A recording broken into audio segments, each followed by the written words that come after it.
जय जोहार संगवारी हो, जय जोहार संगवारी हो। मोर संगवारी तुहर द्वार कहानी एक संघर्ष की एजुकेशनल और मोटिवेशनल चैनल में आपके स्वागत है।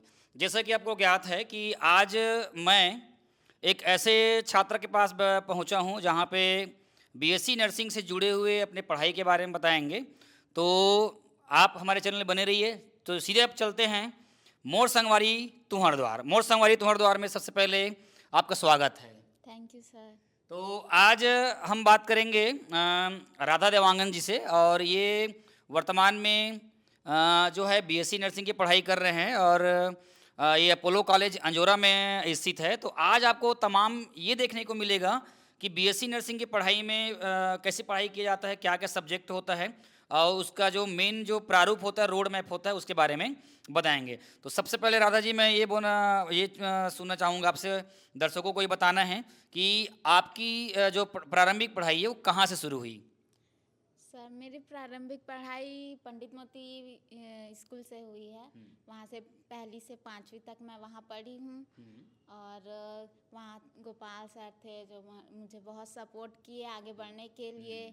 उसके बाद 6 से 8 तक मिडिल क्लास स्कूल में, हाँ, तो तिलक स्कूल में पढ़ी। अच्छा, तिलक स्कूल में कहाँ से कब तक पढ़ी? मैं 6 से 12 तक। अच्छा, 6वीं से 12वीं तक आप तिलक स्कूल में छात्र रही। अच्छा, 10वीं में आपका परसेंट कितना रहा? 10वीं में तो 75% था। अच्छा, तो 10वीं के बाद आप एक सब्जेक्ट का चयन कैसे किए? मतलब आप बायो लिए तो अपने मन से लिए, जुनून था कि किसी के कहने पे लिए? नहीं, अपने जुनून से ही ली क्योंकि मुझे मेडिकल फील्ड में आना था। अच्छा, हाँ। मेडिकल फील्ड में जाना था करके अपने बायो सब्जेक्ट का चयन किया। अच्छा, 12वीं में फिर 12वीं में आपका परसेंट क्या रहा? 12वीं में भी वैसे ही 73 ऐसे अच्छा, कुछ था। अच्छा। अच्छा, ये बताएंगे जैसे 12वीं के बाद मेडिकल फील्ड में गए तो क्या मेडिकल फील्ड में जाने के लिए आप कोई एग्ज़ाम फाइट किए थे कि डायरेक्ट एडमिशन लिए आप?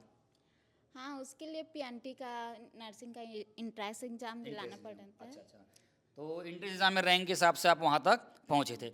अच्छा, आप ये बताइए, पढ़ाई जीवन में पहली कक्षा से लेकर 12वीं तक के जो भी था उसमें आपका ऐसा कोई संगी साथी जो आपको काफ़ी सपोर्ट किया हो आगे बढ़ने के लिए?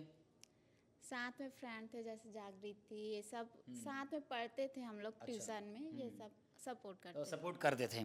अच्छा, क्या आप मतलब 9वीं से लेके 12वीं तक बीच में कोचिंग वगैरह का सहारा लिए, कभी कोचिंग वोचिंग पढ़े?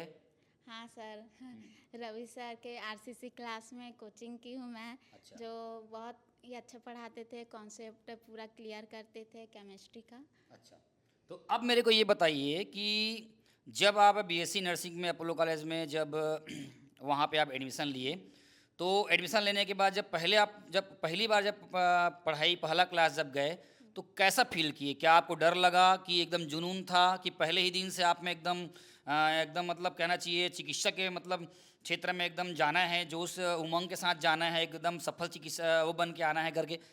इसके बारे में क्या जानते हैं आप? कैसे फील कर रहे हैं? पहले गई तो बहुत खुशी भी हुआ क्योंकि मेडिकल फील्ड में आई थी। अच्छा। नया नया था। लेकिन थोड़ा डर भी था, कैसे पढ़ना क्या पढ़ना, नॉलेज नहीं था उसके हिसाब से। लेकिन जिस हिसाब से आगे पढ़ते गई उस हिसाब से बहुत अच्छा लगने लगा। अच्छा, तो पहले तो इंग्लिश से पढ़ाई होती है, तो इंग्लिश में अभी हिंदी मीडियम की आप छात्रा रही हैं, तो हिंदी से डायरेक्ट इंग्लिश में जाना तो उसमें आपको कठिनाई नहीं हुआ? हाँ, शुरू शुरू में हुआ सर थोड़ा समझने में, लेकिन अब बिल्कुल कोई नहीं है कि पूरा हो जाता है, अच्छा, समझ प्रैक्टिस करते रहे हैं, और आप बोलते हैं ना कि लगातार प्रयास से ही वो सब चीज़ संभव हो जाता है, ऐसे आप तकनीक यूज़ करके आप वहाँ तक पहुँचे हूँ वहाँ। अच्छा, बताइए इसमें अभी आप जो पढ़ रहे हैं कौन सेमेस्टर में हैं आप? अभी मैं 3rd सेम में हूँ। अच्छा, 3rd में हैं। तो फर्स्ट और सेकंड सेमेस्टर में आपका रिजल्ट क्या रहा? मतलब मेरिट लिस्ट वगैरह भी जारी होता है, उसमें भी आपका नाम देखा गया था, तो परसेंटेज क्या रहा और पोजीशन क्या रहा था? मेरा टॉप 10 में था वैसे। 71% था फर्स्ट सेम में। और टॉप 10 में आई थी 6 रैंक। अच्छा। तो मतलब बहुत कठिनाई भी हुआ, शुरू में पढ़ने में दिक्कत गया। लेकिन धीरे धीरे मतलब वहाँ पढ़ते गई, अपना मतलब हिम्मत नहीं आ रही, अच्छे से पढ़ी क्योंकि इंग्लिश मीडियम भी था। लेकिन पढ़ना बहुत ज़रूरी था, रोज़ पढ़ने का प्रयास की, अच्छे से पढ़ी। तो रिज़ल्ट भी अच्छा आया, टॉप 10 भी आया। उसके बाद सेकंड सेम में भी तो पूरा नॉलेज हो गया कैसे पढ़ना क्या पढ़ना है। उसके हिसाब से मैं और अच्छे से पढ़ते गई। उससे मैं अभी सेकंड सेम में थर्ड टॉप 10 थर्ड में आई हूँ, तो उसमें 76% बना है। बहुत बढ़िया। आगे इसी तरह जितने भी आपका पेपर होंगे, एग्ज़ाम होंगे और मेरिट लिस्ट जारी होगा जब कॉलेज का, तो उसमें हम आपका नाम देखना चाहेंगे। अच्छा ये बताइए, इसमें सब्जेक्ट कितने होते हैं, कौन कौन सब्जेक्ट होते हैं, सब्जेक्ट का नाम बताइए। अच्छा, फर्स्ट सेम में तो मतलब 2 ही सब्जेक्ट होते हैं, अच्छा। Anatomy and physiology and socio and psychology. ये 4 होते हैं वैसे, लेकिन एनाटॉमी फिजियो लेकिन एक ही साथ इसका एग्ज़ाम होता है। अच्छा। और सोशियो का अलग होता है, सोशियोलॉजी और साइकोलॉजी ये अलग अलग सब्जेक्ट है, लेकिन एक साथ उसका एग्ज़ाम होता है। अच्छा। अच्छा ये बताइए फिर, अभी पर सेमेस्टर जो है मतलब कितना फीस पे करते हैं वहाँ कॉलेज को? फर्स्ट ईयर तो मैं 82,000 पे की थी, और अभी उसके बाद सेकेंड ईयर में 72। अच्छा। अच्छा, मेडिकल फील्ड के लिए या बीएससी नर्सिंग के लिए ही आपने अपोलो कॉलेज को ही क्यों चुना? दूसरे कॉलेज भी तो है ना, यहाँ पे बहुत सारे कॉलेज हैं, तो अपोलो कॉलेज के बारे में बताया कि उसको ही क्यों चुने? क्या आपको वहाँ मतलब क्या दिखाई दिया, वहाँ का जो पढ़ाई लिखाई है ना, कैसा लगा आपको? वहाँ का मेन पढ़ाई ही अच्छा है, वहाँ का सब कुछ पढ़ाई बहुत सुनने में आया कि पढ़ाई ही अच्छा होता है। तो यही देखी कि पढ़ाई अच्छा होना चाहिए ऐसे करके, तो आसपास और देखे और कॉलेजेस में, तो फिर वहाँ का मतलब इतना वो नहीं था कि पढ़ाई इतना अच्छे से होता होगा कि नहीं, ऐसे टाइप में। और वहाँ सुविधा भी अच्छा है, पूरा सब कुछ आने जाने का भी है, बस से वहीं डायरेक्ट, इसलिए मैं वहाँ एडमिशन। अच्छा, वहाँ पे और पढ़ाई लिखाई में जैसे प्रैक्टिस की बात करते हैं, तो क्या लेबोरेटरी में भी प्रैक्टिस काफ़ी अच्छे तरीके से होता है, और लेबोरेटरी में सारे सामान वगैरह जो एपरेटस वगैरह है वो अवेलेबल है? हाँ, वैसे इक्विपमेंट वगैरह अवेलेबल है, वहाँ से देखते हैं, लेकिन मेन क्लिनिकल जो जाते हैं ना, वहाँ सीखते हैं अच्छे से। अच्छा। अच्छा। तो जैसे कोई हॉस्पिटल वगैरह में ले जाते हैं क्या प्रैक्टिस के लिए? हाँ, सेक्टर 9 के हॉस्पिटल में ले जाते हैं हम लोग को अच्छा। प्रैक्टिस के लिए, वहाँ पूरा सीखते हैं हम लोग। तो अभी जैसे आप पढ़ रहे हो मेडिकल में मतलब वहाँ पढ़ रहे हैं, तो वहाँ ऐसे एक आध टीचर जो काफ़ी आपको प्रभावित किया हो? हाँ, किए हैं, बहुत सारे टीचर्स हैं जो अच्छा पढ़ाते हैं और प्रभावित भी करते हैं। तो अब बताइए मेरे को, आगे आपका क्या प्लान है? अगर आप बीएससी नर्सिंग पूरा पढ़ाई कर लेते हैं, पढ़ाई करने के बाद आपका अगला टारगेट क्या है, मतलब क्या है, कहाँ जाने का है? जैसे जनरली बीएससी नर्सिंग के बाद जो है एमएससी नर्सिंग करते हैं, कई लोग प्राइवेट जॉब खोजते हैं, फिर कई लोग फिर विभिन्न प्रकार के मतलब जैसे पोस्ट वगैरह निकलता है उसकी तैयारी करते हैं, है ना? कई लोग जो है ना, एम्स की तैयारी करते हैं, क्योंकि मैं देखा हूँ प्राय कि चिकित्सा क्षेत्र में जाने के बाद हम है ना, हमेशा अधिकांश लड़के लड़कियाँ जो हैं वो एम्स की तैयारी में जुड़ जाते हैं, क्योंकि एम्स जो होता है वो भारतवर्ष का है ना, भारत का सबसे बड़ा चिकित्सीय मतलब क्षेत्र है, और वहाँ पे सैलरी भी अच्छी होती है, पढ़ाई भी अच्छी होती है ना, वहाँ पे जॉब का मतलब कहना चाहिए कोई दिक्कत नहीं होता है। हमारे छत्तीसगढ़ में भी एम्स है ना, एम्स है, रायपुर में काफ़ी सुविधाएँ हैं। तो क्या आप एम्स के बारे में सोचे हैं? अगर सोचे हैं तो किस तरह से सोचे हैं? जी सर, मैं बिल्कुल एम्स में ही जाना चाहती हूँ, क्योंकि मेरा एम है कि नर्सिंग फील्ड में सबसे ऊंचा पोस्ट में ही जाऊँ, तो वो एम्स ही है, क्योंकि वहाँ नर्सिंग ऑफिसर ही बनते हैं, इसलिए मैं एम्स में ही जाना चाहती हूँ और एमएससी भी करना चाहती हूँ। एमएससी, तो एमएससी करने के बाद फिर उस फील्ड में जाने के बाद अगर मान लो उसके पहले अगर जॉब लग जाते तो फिर कैसे करोगे? तो एमएससी सर जॉब के साथ कर सकते हैं। हाँ, ये भी तकनीक ठीक है। हाँ। अच्छा बताइए, अभी तक की पढ़ाई में कभी ऐसा समय आया हो जिसमें आप कभी नर्वस हुए हों, कभी एकदम कठिनाई लगा हो या कठिन दौर से गुजरे हों? वो सिर्फ फर्स्ट सेम में लगा था सर, क्योंकि पढ़ने का बहुत सारा था और स्टार्टिंग था, तो थोड़ा समझ नहीं आ रहा था, लेकिन पढ़ते गए उस हिसाब से अच्छा रिजल्ट अच्छा आया। लगा, मतलब आप बेहतर से बेहतरीन करने की तकनीक पे काम कर रहे हो। मुझे उम्मीद है कि जिस तरह से आप पढ़ रहे हैं, सिंसियर होकर पढ़ रहे हैं, शायद आप बहुत अच्छा कर सकते हैं। अच्छा ये बताइए, अभी हमारे जो युवा साथी, हमारे जो और छोटे छोटे भाई बहन हैं जो अभी 10वीं में, 11वीं में, 12वीं में पढ़ रहे हैं, उनके लिए आप क्या संदेश देना चाहते हैं कि पढ़ाई किस तरह से करें कि वो आगे बढ़ सके, ताकि अगर मेडिकल फील्ड में अगर जाना चाहे तो उनको तकलीफ ना हो? अच्छे से पहले तो 11 12 को अच्छे से पढ़े, ताकि अच्छे से बायोलॉजी के बारे में नॉलेज हो सके। उसके बाद परसेंट भी अच्छा बने 12th में, ताकि मतलब अच्छे से एडमिशन हो सके कॉलेजेस में। वो तो इंट्रेंस एग्ज़ाम के रैंक से होता है वैसे, तो उसका तैयारी करे अच्छे से। ऐसे इंट्रेंस एग्ज़ाम निकालते हैं नर्सिंग का, तो अच्छा रैंक आता तो उनको गवर्नमेंट कॉलेज में मिल जाते हैं, और अच्छा रैंक नहीं आता तो प्राइवेट में जाना पड़ता है, ऐसे होता है। मतलब पढ़ाई के समय जो है, और जैसे आपको पढ़ाई के समय देखा गया है, आप काफ़ी सिंसियर रहती थी, कॉन्सेप्ट के ऊपर ज़्यादा फोकस करती थी। तो आप पढ़ाई में कॉन्सेप्ट को ही ज़्यादा फोकस करते हैं, है ना, फोकस मानते हैं। तो इसके बारे में क्या बोलेंगे कि बच्चों को कॉन्सेप्ट पे ध्यान देना चाहिए कि रटने पे ध्यान देना चाहिए, कि आप कैसे देखते हैं? कॉन्सेप्ट क्लियर होना चाहिए, जो भी पढ़ रहे हो उसको अच्छे समझ कर पढ़ना चाहिए। ऐसे नहीं कि पास होने के लिए रटना है, ऐसे नहीं। कॉन्सेप्ट कुछ क्लियर होना चाहिए, तभी आगे इंट्रेंस एग्ज़ाम में ये बहुत इम्पोर्टेंट है, कॉन्सेप्ट क्लियर होना। तभी कोई भी क्वेश्चन आए उसे निकाल सकते हैं। मतलब भविष्य में आप एक मतलब चिकित्सा के क्षेत्र में नया आयाम स्थापित करना चाहते हैं, इसके लिए मैं आपको अग्रिम शुभकामनाएं देता हूँ। साथ ही साथ आप घर में मतलब जो है 5 बहन हैं, उसमें आपके कौन से नंबर के हैं? मैं सबसे छोटी हूँ, अच्छा, 5वां पाँचवें नंबर। नंबर की हो। अच्छा, ये बताइए, घर में मम्मी पापा जो है काफ़ी स्ट्रगल किए हैं अपने जीवन में, और स्ट्रगल करने के साथ साथ 5 बहनों को पढ़ाना, है ना, बहुत ही वाकई बहुत ही एक मतलब कहना चाहिए कि गर्व का बात है यहाँ पे। तो आपको मम्मी और पापा में सबसे ज़्यादा जो है आपको सपोर्ट किसने किया? दोनों सपोर्ट करते हैं। पढ़ने के लिए मम्मी पापा हमेशा सपोर्ट किए हैं कि जो पढ़ना है बेटा आगे पढ़ो, जो भी लगेगा लगाएंगे, अच्छे से पढ़ो, बस ऐसे करके। मतलब आप कह रहे हैं कि पढ़ाई ही यहाँ पे अभी सबसे पहला ऑप्शन है, यही सर्वोपरि है ना? और जैसे मान लो कि पढ़ाई करते करते आपका जॉब लग जाएगा, तो आप जॉब को जो है आप ज्वाइन कर सकते हैं, है ना? अच्छा, ये बताइए, आपकी और बाकी बहन लोग अभी कहाँ हैं, किस पोजीशन पे हैं, अभी कहाँ जॉब कर रहे हैं, या जॉब वॉब लगी है क्या? हाँ, अभी मेरे से बड़ी वाली बहन है, उसका छिंदगढ़ सुकमा में जॉब लगा है। अच्छा, क्या नाम है उनका? उनका निकिता देवांगन है, और वो मैनेजर महिला एवं बाल विकास के काउंसलर मैनेजर है वहाँ की। चलिए, तो राधा, आपसे बहुत सारे चीज़ हमने जानने को मिला कि किस तरह से पढ़ाई होती, किस तरह से आप वो किए।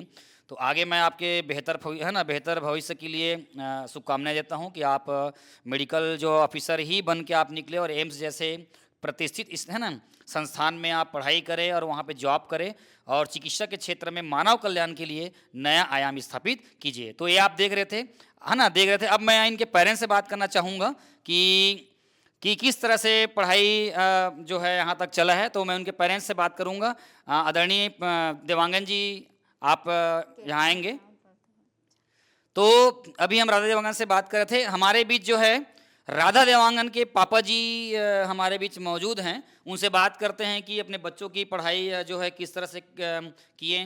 बताया जाता है कि शुरू से बहुत ही मेहनती और अभाव से गुजरे हैं, और गुजर कर जो है आज जो है अपने बच्चों को, है ना, इतनी महंगी पढ़ाई मेडिकल क्षेत्र में करवा रहे हैं। तो सबसे पहले तो मोर सॉन्ग चैनल में आपका स्वागत है देवांगन जी। धन्यवाद जी। अच्छा, अब ये बताइए, आपके 5 बच्चे हैं, पांचों बच्चों को आपने बराबर शिक्षा दिया है, तो क्या आपकी सोच है, क्या आप क्या किस तरह सोचते हैं कि अपने बच्चे आगे बढ़ें, है ना, इसके बारे में बताइए। मैं बच्चे लोग को पढ़ाई के क्षेत्र में सबसे आगे देखना चाहता हूँ। ऐसे करके पढ़ाने का मतलब बच्चे लोग जितना पढ़ सके, जिस जिस बच्चे जिस पढ़ाई में जैसे आगे बढ़ना चाहते हैं, उस हिसाब से अपना पढ़ाई अपना जारी रखे सके। नहीं, प्राय देखा जाता है कि परिवार में, घर में एक पेरेंट्स ही होता है जो सोचता है कि उनके बच्चे हमसे बेहतर करें, हमसे आगे जाएं, है ना। तो साथ में जैसे आप जब बच्चे लोग आपके छोटे थे, तो उस समय जो है आपको बहुत संघर्ष करना पड़ा, है ना, बहुत मेहनत की है ना। तो उस मेहनत के बारे में थोड़ा बताइए भाई। अब बच्चे लोग छोटे छोटे बहुत गरीबी की स्थिति से हम लोग गुजरे थे उस टाइम। हम लोग क्या है, पहले तो पुराना घर में रहते थे ना, वहाँ तो 4 भाई थे हम लोग, एक बहन थी, है ना। उसके बाद बड़ी बहन शादी हो चले गई, उसके बाद में हम लोग 4 भाई। अब मेरे छोटे छोटे भाई उसके बाद में शादी व बर ब्याह किए, उसके बाद में फिर अब वो अलग अलग भी हो गए। उसके बाद यहाँ ज़मीन लेकर यहाँ बनाया, तो बहुत हम लोग तकलीफ में पहुँच गए। मतलब कहना चाहिए जिम्मेदारी मतलब आपके ऊपर बहुत ज़्यादा था। सबसे ज़्यादा जिम्मेदारी बड़े भाई पर होता है ना, सबसे बड़े। अब पिताजी गुजर गए, उसके बाद में अब भाई लोग का शादी बर विवाह करना है, उसके जिम्मेदारी लग गया। सभी भाइयों को शादी करना पड़ा, है ना भाई। अब वो लोग भी अपने अपने अपने अपने काम धाम में सब लग गए अपना। और तो पांचों बच्चों में 5 बच्चों में भी कितने बच्चे की शादी किए हैं अभी आप? अभी 5 बच्चों में मैं 3 बच्चों की शादी हुआ है। ये स्वयं के मेहनत से ही हुआ है। हाँ हाँ हाँ, स्वयं की मेहनत से हुआ है सर। हाँ, अभी वर्तमान में आप क्या करते हैं? अभी वर्तमान में तो मैं एक केटरिंग का काम करता हूँ सर। हाँ तो उसमें कैटरिंग में खाना बनाने का ऑर्डर वगैरह लेते हैं? हाँ जी हाँ, खाना वाना बनाने का पूरा पूरा। अच्छा, उसी से आपका घर का भी खर्चा जो है, आपका जो बच्चों की पढ़ाई सभी मेंटेनेंस हो रहा है? हाँ जी जी सर, सब बच्चे का पढ़ाई लिखाई सब उसी से मेंटेनेंस हो रहा है सर। तो आगे जैसे भी हम राधा से बात किए, तो राधा को और किस तरह से आगे ले जाना चाहते हैं, उनके बारे में बताएं। अब वो मैं तो बच्चे को ये बोलता हूँ कि जितना मतलब पढ़ाई करना है ऐसा हिसाब से नहीं है, पढ़ाई ऐसा उद्देश्य कीजिए कि मतलब हमको आगे बढ़ना ही इस उद्देश्य है, पढ़ना ही ऐसा उद्देश्य नहीं है हमारा, ताकि आगे चल के अपने माँ बाप का और गुरुजनों का नाम रोशन कर सकते हैं सेटअप के।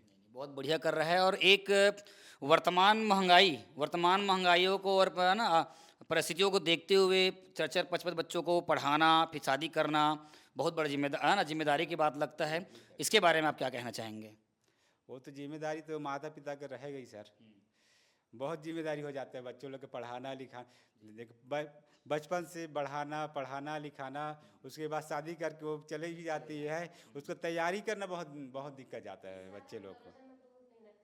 पहले तो हम लोग ऐसा पहले हम लोग कुछ नहीं था, यहाँ थे कुछ नहीं था सर। नहीं, वही बताया जाता है कि आप और आपके मिसेज जो हैं काफ़ी स्ट्रगल काफ़ी अभाव से गुजरे हैं, बोल रहे हैं, तभी यहाँ तक मतलब बहुत लंबे संघर्ष रहा, और वो लंबे संघर्ष का नतीजा है कि आज अच्छी जगह में आप खुद का घर है और बच्चे इतने अच्छी जगह पढ़ रहे हैं। तो ये कहीं ना कहीं वाकई आपकी मेहनत को जाता है। तो आपकी सफलता में आपकी वाइफ का कितना हाथ है? हम लोग पहले तो उसी का हाथ था, क्योंकि क्या है पहले केटरिंग का काम ना पहले वही सिखाए वो। उसके बाद क्या है, महिला को महिला जैसे समझ जाते कई लोग है, जब तक आदमी जब सामने नहीं आता ना तो अगला नहीं समझ पाते, है ना भाई। तो साथ में हम लोग जब दोनों को एक साथ किए ना तो उससे थोड़ा और आगे बढ़े फिर इसमें। हाँ, मतलब कुल मिला के बोल सकते हैं कि आपके जो धर्मपत्नी हैं उनका काफ़ी साथ रहा। पहले घर का काम, फिर उन बच्चों को परवरिश करना, बच्चों को स्कूल के तैयार करना, मतलब कहना चाहिए माँ की जो ममता होती है, माँ की जो वो होती है काम, है ना, मतलब जिम्मेदारी होती है, वो बहुत ही अलग तरह का होता है, उल्लेखनीय होता है ना। मतलब कुल मिला के बोला जाए तो आपके समक्ष जो है आपका बहुत हेल्पफुल रहा है और आपका सपोर्ट मतलब रहा है, तभी आप यहाँ तक पहुँच पाए हैं। दोनों हम लोग दोनों के एक दूसरे सहयोग बिना नहीं चल सकते, ऐसा है। पहले तो हम लोग क्या है यहाँ जब यहाँ केटरिंग का काम करते थे, पहले ठेला में दोनों को इतना मेहनत किए, ठेला में सामान लेके पूरा बर्तन वगैरह लेके दोनों की बहुत खूब मेहनत किए। अब काम के अब शरीर के अनुसार धीरे धीरे फिर अब ऑटो भी लिए सामान लेने की, गाड़ी लेवल लाने ले जाने के लिए। तो धीरे धीरे भगवान की भी देखता है, वो भी भगवान ऊपर वाला भी कृपा बना है। चलिए, बहुत बहुत आपका धन्यवाद। आपसे जानकारी साझा हुई और मेडिकल के में बताया कि किस प्रकार से पढ़ाई होती है। तो मैं सबसे पहले तो आप लोगों को आगे जो है आपके है ना बेहतर भविष्य के लिए और उत्तम स्वास्थ्य की कामना करता हूँ। तो ये आप देख रहे थे मोर संगवारी है ना तुम्हार द्वार जो है कहानी एक संघर्ष में। ये आपकी जो वीडियो है वो है ना इंटरव्यू जो है आपको जो है मोर संगवारी तुम्हार द्वार के माध्यम से जो है यूट्यूब पे अवेलेबल हो जाएगी। अगर आप चैनल में नए हैं तो बिल्कुल चैनल को सब्सक्राइब करें, लाइक करें और इसी तरह के वीडियो देखने के लिए हमारे साथ बने रहिए। आने वाले समय में शिक्षा विभाग के अंतर्गत जितने भी संघर्ष भरी कहानी होगी उसका कहानी को मैं मोर संगवारी चैनल के माध्यम से आपके समक्ष लाऊंगा। तब तक हमारे साथ आप बने रहिए और मोर संगवारी चैनल में है ना आपका बहुत बहुत धन्यवाद। Thank you.